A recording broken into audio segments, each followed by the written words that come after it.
Welcome, welcome, welcome to our next CVA speaker series. We have someone very special for you today. We have Miss Julia Hyun. You've all probably heard of UCI, University of California, Irvine, one of the top 10 research universities in the United States of America. And here we are, Julia Hyun, as a research librarian there. She's a curator for the Southeast Asian Archive and research librarian for the Department of Asian American Studies. And she's also served as the board archivist for the Association for Asian American Studies from 2023 to 2025. She holds a master's in photography preservation and also an honors bachelor's associates in art and art history with a diploma in fine arts. Let's give Miss Julia Hyun a wild applause, everybody. A wild applause and welcome to Cambridge Virtual Academy and our Korean American Studies class. We'd love to hear about you, Julia, today. Great. Thank you so much, Dr. Jeff Kim, for the introduction. Hi, everyone. Thank you for being here this evening. Again, thank you again so much for inviting me. I'm going to screen share. I realized, Jeff, we did not test it out, but I think it's going to be okay. So, um, as mentioned, my name is Julia Huynh. I am the curator for the Southeast Asian Archive and research librarian here for Asian American Studies. And my professional background is in the GLAM field, which stands for Gallery, Libraries, Archives, and Museums. Um, Aside from this, I am also a practicing artist, and this is something that really informs what I do and how I do things today. But before I get to, what I do, I'd like to share a little bit of background and context about who I am and what drew me to doing this type of glam work. So growing up, I was always really interested in art and storytelling. And unlike Orange County, which may be home to many of you, I actually grew up in a very predominantly white rural town in Canada, where the only times that I really ever experienced my cultural identity of being Asian, let alone being Vietnamese, was at home or through small private community gatherings. So it's records like these photographs here that I have on the slide that have really shaped who I am as an artist, a professional, if you will, but above all, as a community member. These photographs show me and my siblings wearing áo, which are the traditional Vietnamese outfits that are usually worn during Tet, which is Lunar New Year. And this is what I mentioned where these aspects of my cultural identity were mostly in the home. I didn't really see it in the mainstream or even in public school textbooks or anything like that. So it it brought a lot of questions while I was growing up.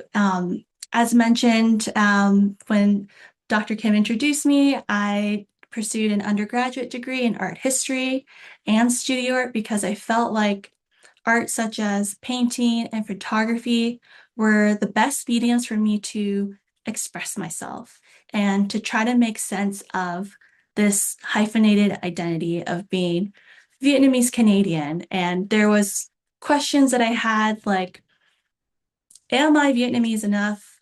What does it mean for me to be second generation?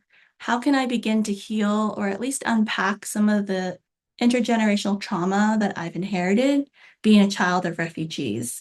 And I'll be really honest with you, this took a long time for me to be ready to even say out loud these types of questions. And it took a while for me to feel ready to want to learn more about my family and community history and ultimately my roots, right? I noticed that traditional media like films and documentaries and books were being created by people outside of my community, and it wasn't matching up to the stories and memories and truly the lived experiences of my parents and my relatives who have shared with me their experiences of living through war and what it was like to resettle and try to build a new home. So I didn't see any of those stories being reflected when I was trying to do this research in the quote unquote, you know, proper way by going to uh, the main textbooks or going to the libraries and trying to look for archives and news articles. Rather, I felt that I was seeing my community being an afterthought, or they were being depicted through really harmful stereotypes. And it was this frustration and lack of care and lack of being seen in the archives and in history is what really drove me to the arts and cultural heritage. So I just wanted to pose like what happens if we let other people tell our community stories, and what happens if we let them decide what's important? And I have this quote here: no history, no self. Know history is to know yourself. You might have heard from your parents that it's really important to know your roots, but that can be tough if you don't know where to look, or again, the things that you're finding aren't centering your community. It's not centering their experiences. And if you don't know yourself, it can be really difficult to understand your past, your present, and your future. So, as mentioned, I went to graduate school, and that was the first time where I met professors and librarians and archivists and curators in the GLAM field that were Asian and specifically Southeast Asian. And it was a whole new world and possibility for me that I had no idea existed. I got to learn about ethnic studies and Asian American studies to really help me make sense of the feelings and those questions that I had that I didn't quite have the tools to unpack. And it was through Asian American studies and learning more about art and letting myself not put myself in a box of what kind of art should I make, and share with others what I was going through and being open to sharing what I was going through with my peers. That has really helped me through so many different chapters of my life as I continue to grow and learn. Um, this is why, in today's session, I just really want to emphasize my talk with you that there's a huge importance of telling our own stories and preserving them and to document your own lived experiences. Celebrating being Asian American, Asian Canadian, or Southeast Asian, or what have you, means that we're also valuing that all of our stories are unique and multifaceted, and that we have power in our voices. And I emphasize that they're all multifaceted because when I was first tasked with learning about how to create video art, I took this as an opportunity to interview my parents. And they had shared with me their journey of escape many times. I was fortunate that they felt very comfortable sharing their story. And I know that's not always the case, especially with some of my peers. But through this art piece, I documented through an oral history of them sharing about their journey. But even to get to that point, to document, um, it was really disheartening for them to hear them say, oh, I mean, our story is just another boat person story. There's hundreds and thousands of them. Like, why does ours matter? And hearing that, it's so difficult because we're taught that one story is representative of all of us. One story should be enough. Rather, this narrative scarcity, as coined by Viet Thanh Nguyen, that should be enough. But challenging that and saying, no, that's not it. There's more than one type of story. We know that there's more than one way of experiencing an event, and there is narrative plentitude. There is the good, the bad, and the ugly. And so to have my parents eventually be on board and feel comfortable in partaking in that video piece was unlearning together this idea that one story is enough, that one story represents us all. Rather, um, each of us has a unique story. Each of us, our voices are just as powerful. So I've also coined this idea of seeing ourselves and seeing our history, not only because I think that representation in the arts is important, as there's very few Southeast Asian American and Southeast Asian Canadians in art, but I also want to change the idea that there's not enough room for us.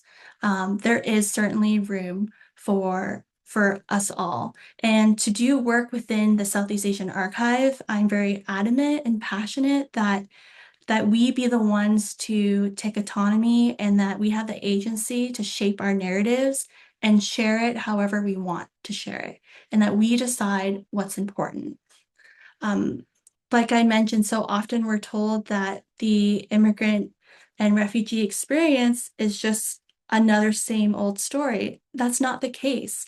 And when we become the record creators, when we become storytellers, we contribute to this idea of representational belonging, coined by scholar and community archivist Michelle Caswell, where when you see your history in the historical record, it's a statement saying, I am here, we were here, and we belong here. And that feeling is so deeply powerful. And I had the opportunity to experience that when I first came to the Southeast Asian Archive as a grad student. You know, I mentioned I was really fed up seeing multiple photographs and news articles of my communities that that was just documenting the traumas of war, but nobody was named, or it was just done with a lot of recklessness and care without any care and of thinking about how viewing these types of images, these atrocities, how that could impact someone if this is the first time they're seeing themselves in the archive. So it was really being in the Southeast Asian Archive where I felt like I found a home, where I found, oh my goodness, you know, there's photographs of community events that show joy and celebration and highlighting our folklore. We are so much more than always being boxed into a narrative that fits the Vietnam War or the aftermath of war. So this all of this really leads me to what it is that I do today. And I wanted to just share a really brief history about the Southeast Asian Archive and what we do.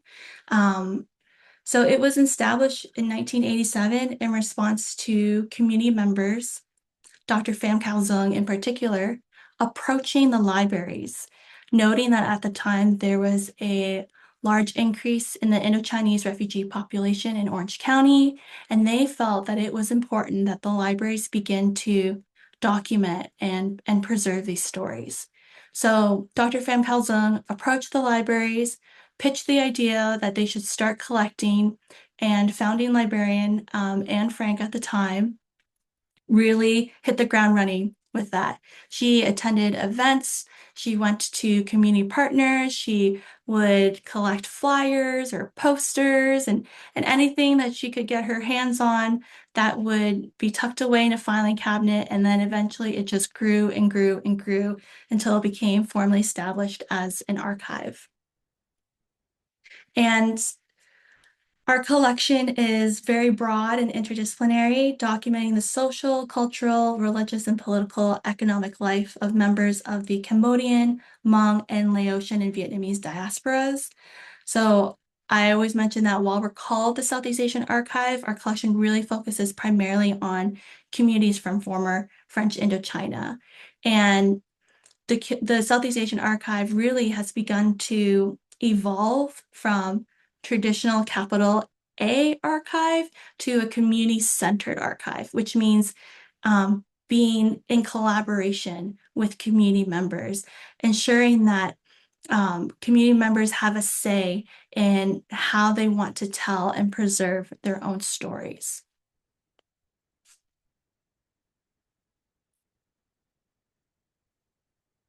Now, on this slide, I just wanted to highlight a few examples of some of the archival records that we have in the archive that have been donated, collected, or created by community members, including students, high school students, undergraduate students.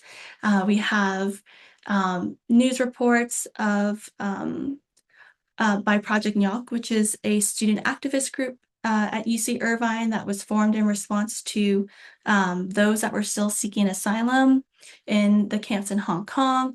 We have a photograph in the top left, a student organized walkathon advocating for boat people's rights.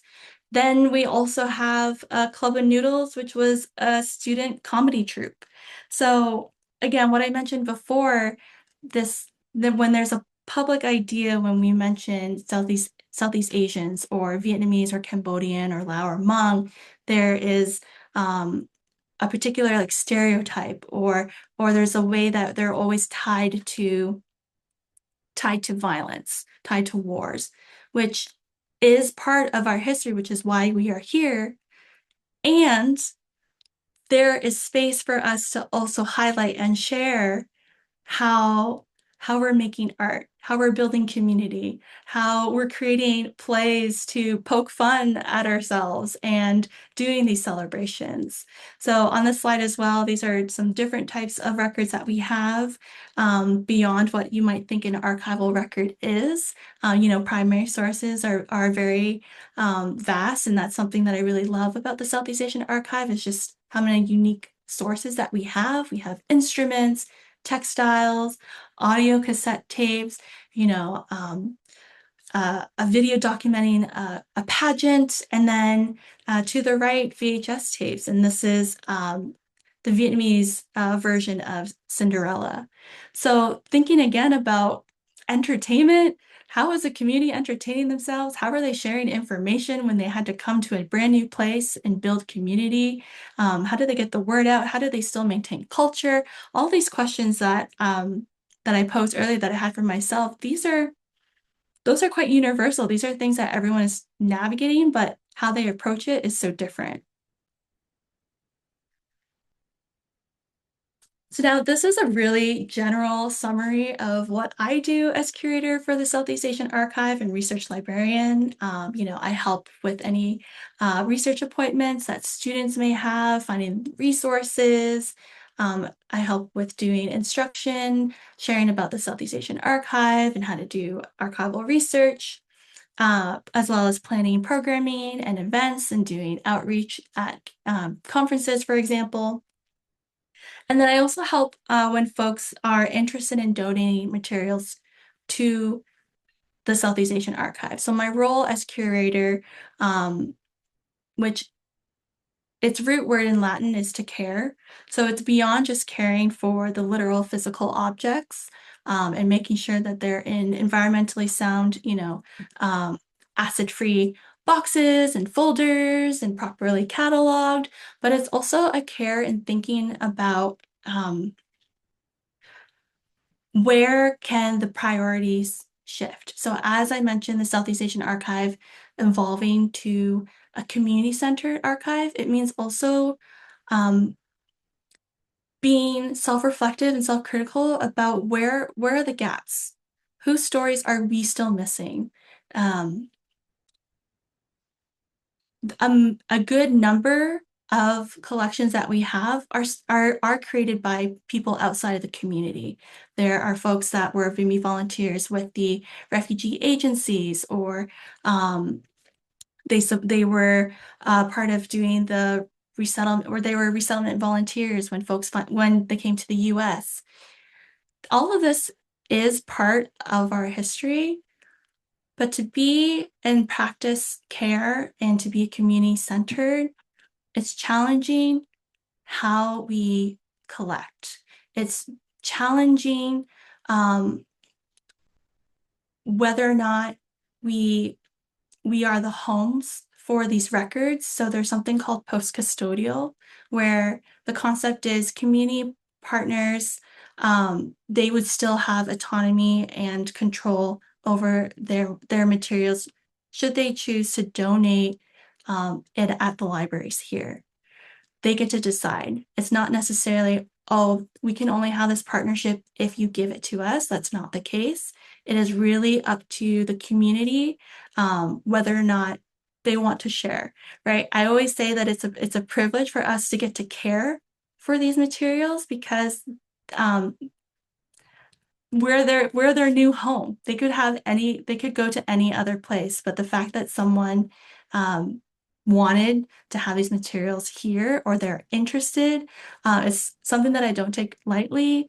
So now when folks are interested in donating, it's a process of meeting with them, asking them some questions about what it is that they like to donate, and then determining whether or not we are the right home for them. And if it's not, that's okay, and we can help them find a home elsewhere. So I mentioned about care, and this is a really important principle in terms of how I do my everyday work, not just as a curator, but how I believe I move forward as a community member. So it's also an acronym to be collaborative, where you're making decisions together, right? I shared a little bit earlier about traditional archives with a capital A is sometimes it's a top-down approach. It's someone else dictating and deciding what is important or how things should be accessible or how things should be named. But flipping that and having a more horizontal decision making where you're including people outside of the libraries, you're including memory workers and community leaders and thinkers to come together to help determine what is the best what is the best way to go forward. So being attentive, I shared earlier, being self-reflective, right? Understanding that communities have been misrepresented, they have been absent in history, and asking ourselves who is missing, right? I mentioned earlier that one story cannot reflect an entire community. One collection in the Southeast Asian Archive cannot and will not reflect the entire experiences of this multifaceted diasporic community. And it's acknowledging that and understanding, okay, where are we missing? How can we put more attention into ensuring that we have more records from this particular group? And that means it's going to take some time to build relationships, to build that trust, and to build that understanding of what a collaborative partnership can look like. Being responsive, so it's being flexible and adaptable, of course, being respectful of cultural practices and community wishes. Um, some folks are more than ready to share their stories, particularly oral histories, and we're so thankful for that. And sometimes they have a condition of, I don't want it to be available until X number of years. And we need to respect that, right? They could decide that they don't want to provide access to their oral histories for whatever reason, whether it be safety concerns or that's just their own preference. It's our responsibility to respond to that. Or if someone down the line, something is published and their name is tied to it, they change their mind. They realize, actually, I don't feel comfortable. I didn't quite understand that. Everyone can research this. Can you take it down? Yes, absolutely. So it's being responsive, um, really just being respectful to their wishes. And then lastly, E for engage. So being active, being an active community partner and member to make decisions together. So I mentioned part of my role is to do programming and outreach. I really believe it's important to be out in the community to let folks know, not only know about, how they can research the Southeast Asian Archive, but that we we're here. I'm here. I'm happy to help. I'm happy to meet with folks if they're at all interested in doing any kind of storytelling project. So I just want to pose it to you to start thinking about how you can start telling your own story. I really want to encourage you to think about the ways in which that you are currently living history and that you are creating history. And I know that is kind of hard to think about, but every time you take a photo, that's a record, right? Every time you're taking a video, that's a record. And you can simply by documenting whether or not you decide to share this with the library or with an archive. I think it's really important just to begin documenting um, and knowing that if you don't start telling your story, then you're leaving it to somebody else. They will do it, and they might do it in a way that is without any care, and that it could be completely inaccurate. So, for instance, if you are volunteering with any organizations or you're part of a student group, you can begin talking to them about collecting any flyers, begin creating poems and art with your loved ones and your friends. Um, we all really truly do have a powerful and unique story that is worth documenting and worth preserving. So with that, if you have any questions about archives or art, or you just want to chat about whether or not you want to even decide to come to UCI, or you want to talk about the humanities or what Asian American Studies is, I'm more than welcome to chat with you. You can contact me here, and you can also check out my website as well. So thank you so much. Well, Mrs. Julia Hyun, we have talked several times, and I don't think I've ever heard a story or you share this story before. And I appreciate it so much, the depth that you went into talking about your journey, the journey of the Southeast Asian Archive, the community-centered approach, and then having care. I just learned so much from this, and I hope you present this every workshop you do because this is so powerful. And then this, by the way, students, I've known Miss Julia Han for a couple of years now, and I always learn from her, which is why I definitely wanted to connect this class to her. But I didn't know this part of the story, so I'm learning today too. So thank you so much for all your preparation with that. So we are the CVA Bs, and so there's some B related questions that also help us to get to know you a little bit more. And the first question is, what's the hive or community that shaped you to be who you are today? And how do you build your hive, the places, people, and practices that renew your energy? Hmm. Yeah, that's a really fantastic question. I can say that Um, it wasn't until my graduate studies that I shared that I saw professors and curators and other artists of color in teaching roles. And it was through their mentorship and leadership that started building that hive of cultural heritage being an option for me. I didn't I went into art history as an undergrad because I loved it, and I went into art because I love making art. I wasn't sure what my future was going to hold, but seeing that that was a possibility is what gave me a lot of hope, especially while I was doing my grad studies. And it was also my peers that I met too, who were also interested in doing more personal projects at the time.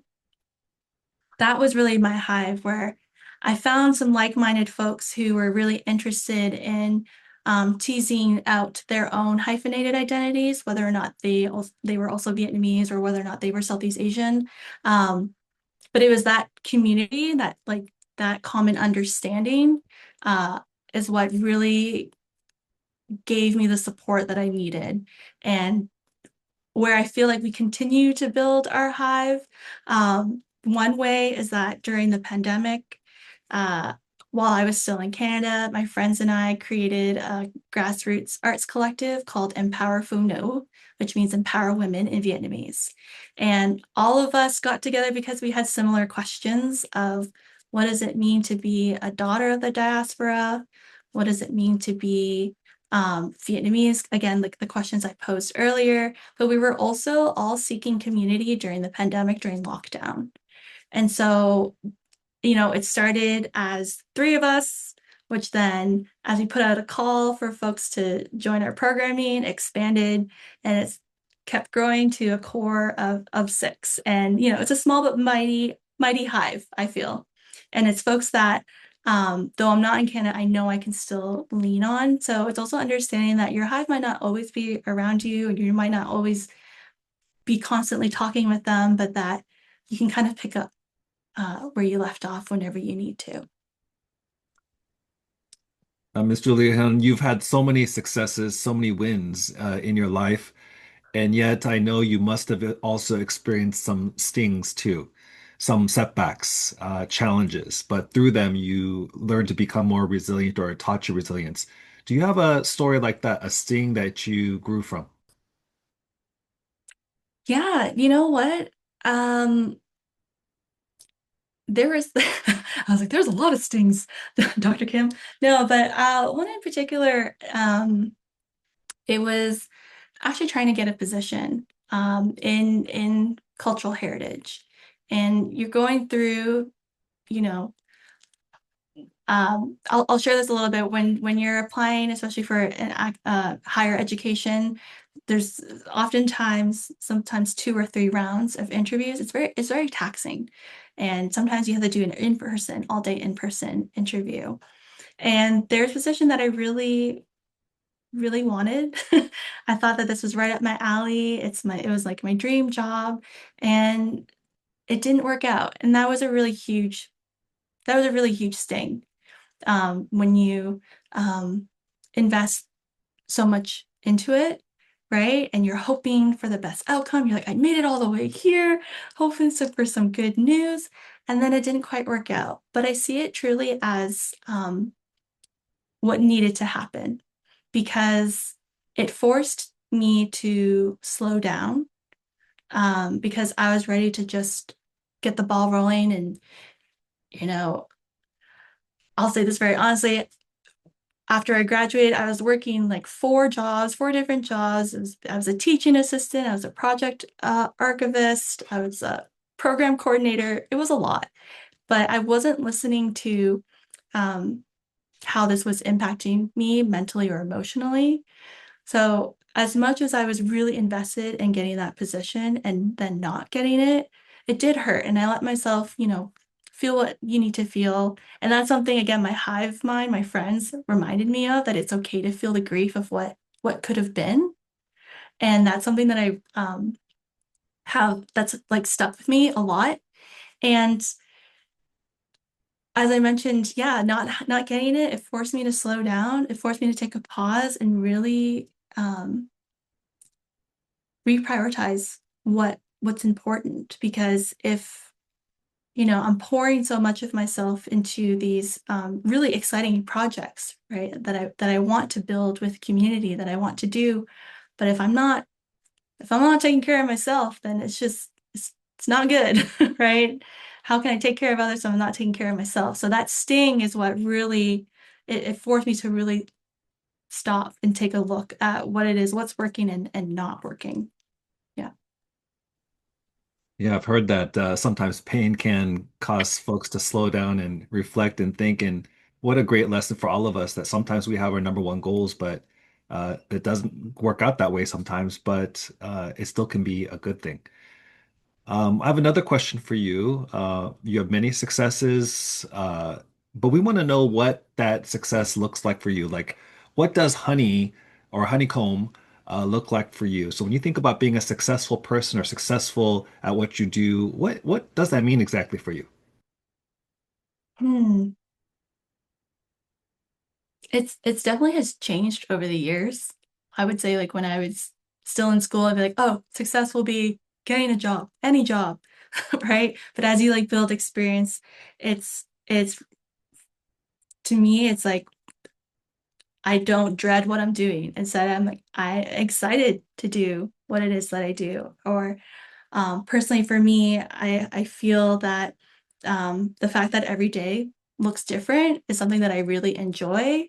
And so I feel like that's where I feel successful in because I'm someone that likes to wear many different hats, and this role lets me do that. So it really is. I'm sure, as you've heard from your other guest speakers, that um, you get to define what success is. So, but for me personally, it's knowing that, oh yeah, I'm excited to go to work. I'm not dreading it.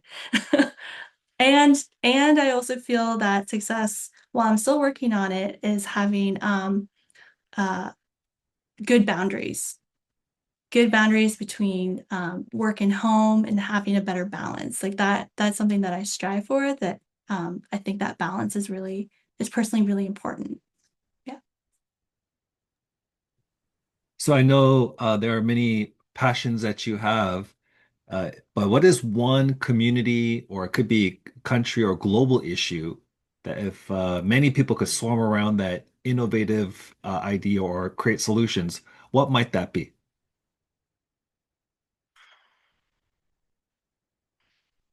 Mm, Part of it is the storytelling aspect. And what I mean is that I don't think we hear enough of uh, stories that aren't the feel good kind, stories that aren't the remarkable, fantastic immigrant or refugee. Um, when I think about what's happening in our communities and um, so many folks that are being targeted and deported, we're not hearing about that as much. There's not room for us to really talk about it. And I think that's an issue where we need to start talking about what violence looks like in our communities today. Oh, yeah. Thank you for sharing the untold stories that we want to be told, so we could all hear them. That's really insightful. What is your golden pollen, the one idea that you hope spreads everywhere, or a motto or a mission that you have in life?